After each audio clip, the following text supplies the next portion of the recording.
It's Sunday and we have another hymn for you today. This is going to be the last two verses of what we're going to cover in Philippians chapter 2. We're going to read from verse 17 and 18. And before we get into that, I just wanted to give just a little speech. Just a little speech. Just walk with me on this. I hope you guys understand what we've been trying to push forward these past couple of weeks.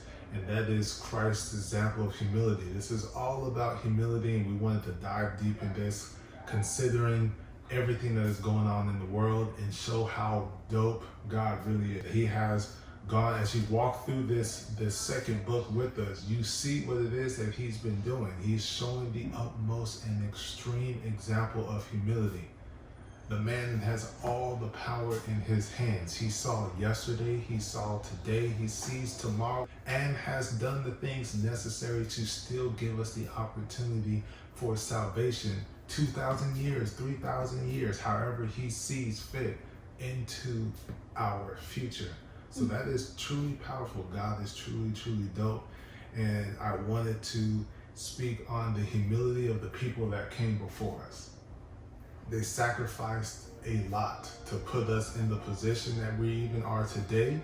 And how we're acting, how we're treating one another is, to be honest, quite disrespectful to what the people fought for. I mean, you have women that fought for their right to vote. You have our community fighting for equality and equal rights. And we have a lot of first ever in the history of PWIs being valedictorians. We have the first ever black females who are CEOs, and that's due to the fact that the people that sacrificed before us walked with humility. And the road wasn't easy. A lot of their lives were taken short. Their lives were taken short of. They didn't get to see a long fulfilled life. But the time that they spent on this earth, it didn't go in vain, because it had contributed to change over time. And so reading from verse 17, even if I am to be poured out as a drink offering upon the sacrificial offering of your faith, I am glad and rejoice with you. Likewise, you also should be glad and rejoice with me. I read that, and when I see sacrificial offering, I'm thinking of standing on humility until death, until my time is done, until my time is no more. Just as God did just like they spoke about in verse 8, and being found in human form, he humbled himself by becoming obedient to the point of death, even death on a cross. To the end, the people that came before us stood firm in their beliefs, carried it to the end, and whether they got to see it or not, we know what their work has done and how far it has brought us, and how much more work we have to take ownership and responsible for to ensure the next generation isn't living in a crooked and twisted way. So that's pretty much all I have to say. Rejoice in the fact of what people have done before. Take the opportunity that we have now and to do what it is that God has called us to do. If it takes upon us being sacrificed, just like I talked about last week with the officers, he spoke his truth, he was supported, turned it around, you got to give it up, delete the video, or you're going to lose your job. Well, he made that sacrifice and stood on his belief. And hopefully that spreads across the Blue Nation, the police officers, that what that man said was powerful and needed to be shared. And so sometimes it gets to that point and we have to be able to stand firm just as Christ did. Mm-hmm.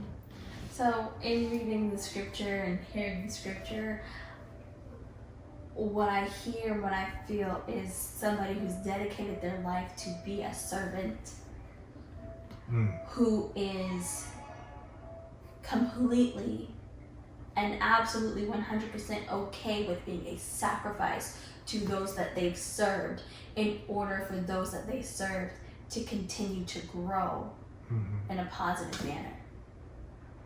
Even if I am to be poured out as a drink offering onto the sacrificial offering of your faith, even if I am to be sacrificed for your faith, I am glad and rejoice with you all. For your good. Likewise, you should also be glad and rejoice with me. This person sees no shame, no sadness, because they were there. They were of service to those that they were supposed to be of service to. Mm-hmm. And even if their life is going to end in death, they are glad that it will be a sacrifice to uplift those that they devoted themselves to help. Mm-hmm. And they want the people that they've helped to be happy too, knowing that I don't see this as being in vain. This is my work. This is why I was here. I am more than happy. And I see that, and personally I speak from my personal background as a nurse, taking care of patients who have contracted the virus. Some of them are so apologetic. I am so sorry that you have to be here. Or I'm so thankful. Thank you so much for coming in. This is why I am here. This is my calling. This is my talent to help you. I don't need your thanks. You have no reason to be sorry. I am more than happy to give my time to help preserve your life, to help you feel a little bit more comfortable while you're going through whatever it is that you're going through. That is why I am here. I am glad to be of help to you. So, I have a little personal thought about that, but the best time is when I have those exchanges with the patients and they truly understand that me taking care of you is not a burden on me. It is what I'm here for. I enjoy it. I enjoy helping you as much as I can, because I am human, so there's only so much I can do. But I do enjoy doing what I can do to help you. Mm-hmm.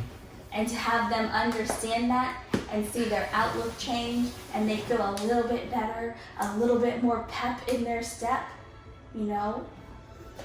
it is worth it. It is worth it. Yeah. So that's all I have. And that's powerful coming from you. That's powerful coming from the former cop now. Yeah. Who has to try and find another way to provide for his family and take care of his responsibilities as a man. But you gotta, that is living a Christ-like life.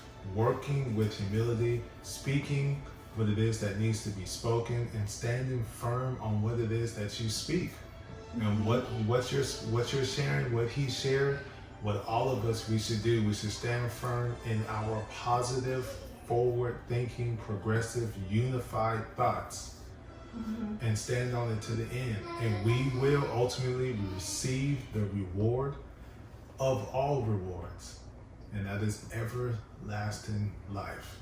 Our life is mirroring to the close of our ability, because we can't match the one of ones, the man of man, the king of kings. We can't match, but we can strive to match him to the best of our ability. And that's really what it's all about. If we can consistently do that every single day, 1 second at a time, this world will begin to be one that mirrors God. This world will be full of love. So you saying that made me think of something. I can't remember her name. Priscilla, I think it's Shire. The War Room, the main female character in the War Room is she's a minister. She teaches the word, And there was something, I was watching something while I was studying in nursing school, because trust me, sometimes, especially in nursing school, you need God to be with you. But in one of her particular sermon or her messages, she said, "It will take my whole life to be like Jesus." And I heard it, that was one of my favorite messages, so I revisit it often and often and often. And one day, I think it was 3 months later, after listening to it over and over and over, I had a light bulb to understand that not so much that I'm going to take every day of my life trying and striving, but at no point in being in this flesh on this earth will I ever be like Jesus. The minute I am like him is when I transcend from this body, from this flesh. So it's going to take my whole life, all my time on earth. After that, then I will be like him, because no matter what, in this flesh, I will always have that sin. You always have the temptation. Where Right. Jesus was sinless. I will always have that. So this whole life, I will always be That's striving. That's deep. And until that time, so it will take my whole life. It will take the entirety of every day here and then after. Yeah, that's deep, because he's the only one on this earth that can sustain it in heaven and on earth. Yeah. So that's you powerful. said that. I had to throw So that should let you know how hard it is that we have to work each and every day to create a new world. After everything, all the dust has settled, after all the cases have closed, after we have an effective response to the virus, and we can enter our new normal. And our new normal should be with humility, love, respect, compassion, no selfish ambition or conceit, none of that stuff. Just camaraderie, unity. That's what we should usher in as well. Yes. So we hope you've enjoyed this journey with us through Philippians chapter 2. We ended it at verse 18. So hopefully we've shed a little bit more light on the situation, on how we can strive to be more humble, to walk a humble life, a purpose-driven life, standing on our own 2 feet, being more like Christ. So thank you guys for taking a little bit of time with us to walk with us, to end it right here, giving some thought to what it is that we're saying, and giving him praise all while we're doing it. So thank you guys. We'll see you guys with some more scriptures coming forth, and we thank you for tuning in. Until next Sunday. We'll see ya.